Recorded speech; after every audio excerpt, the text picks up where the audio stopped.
Di dalam surah Al-Quran tentunya, surah ini sudah pernah saya jelaskan di pertemuan-pertemuan yang lalu, tapi saya reviewkan kembali. Allah jelaskan satu surah khusus bicara tentang masalah bahayanya lidah ini, namanya surah Al-Humazah di juz 30. A'udzubillahi minasyaitonirrajim. Bismillahirrahmanirrahim. Wailun likulli humazatin lumazah, artinya kecelakaan, kebinasaan, kehancuran, penghinaan, lembah di api neraka bagi orang yang suka menceritakan aib orang lain dengan lisannya, itu namanya humaza. Dan orang yang lumaza, yang mencontohkan kekurangan orang lain dengan perilakunya.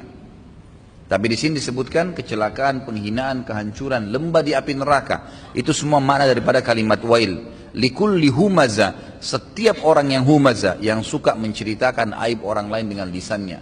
Dan lumaza, ya, itu adalah orang yang mencontohkan aib orang lain dengan perilakunya. Ada temannya cadel, dicontohin. Ada temannya pincang, dicontohin sambil diolok-olok. Itu namanya lumaza. Semuanya itu diancam oleh Allah subhanahu wa ta'ala. Allah mengatakan setelah itu, alladzi jama'a malan wa 'addada, yang paling banyak terjerumus dalam pelanggaran humaza dan lumaza ini, yang menceritakan aib orang lain dengan lisannya dan mencontohkan aib orang lain dengan perilakunya, adalah orang yang sibuk mengejar prestasi dunianya. Mau jadi ketua yayasan, ada saingannya, dijatuhkan dengan lidahnya, cari masalah, kumpulin aibnya orang lain. Guru bersaing sama guru, teman di kantor sama temannya bersaing untuk mendapatkan sebuah kedudukan, berantem dengan lidahnya, gitu kan. Ini bahaya sekali, mengejar prestasi dunia. Presiden mau lawan presiden yang lain, saingannya dijatuhkan, gitu kan, dengan beragam macam aib yang dicari.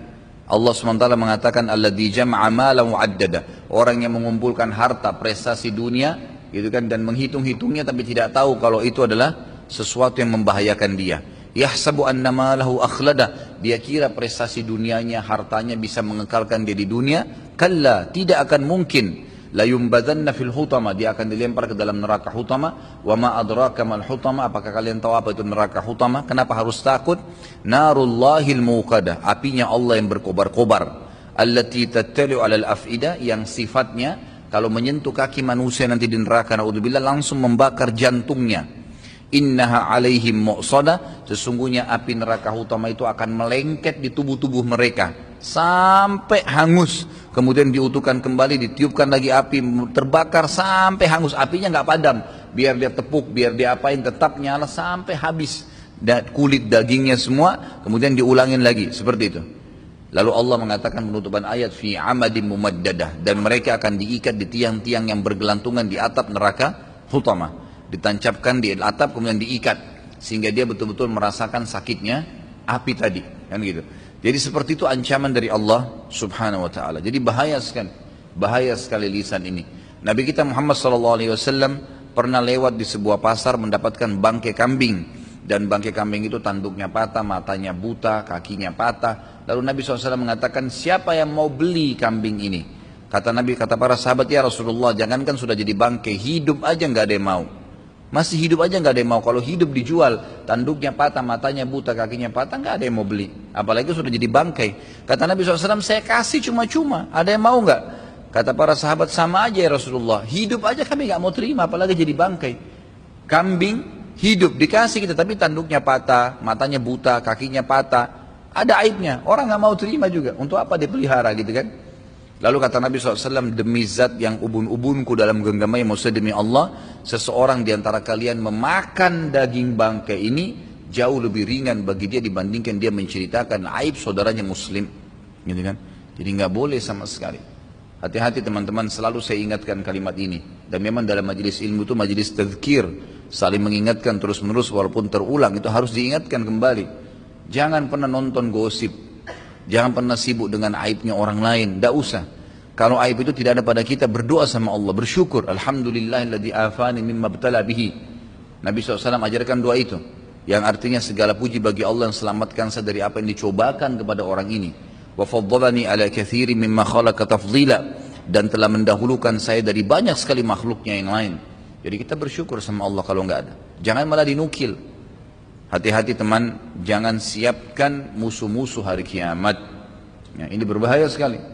Banyak orang begitu, setiap hari pagi sebelum pergi kantor nonton gosip. Sekian banyak artis yang dibicarakan, 10 orang, 3 orang, 5 orang.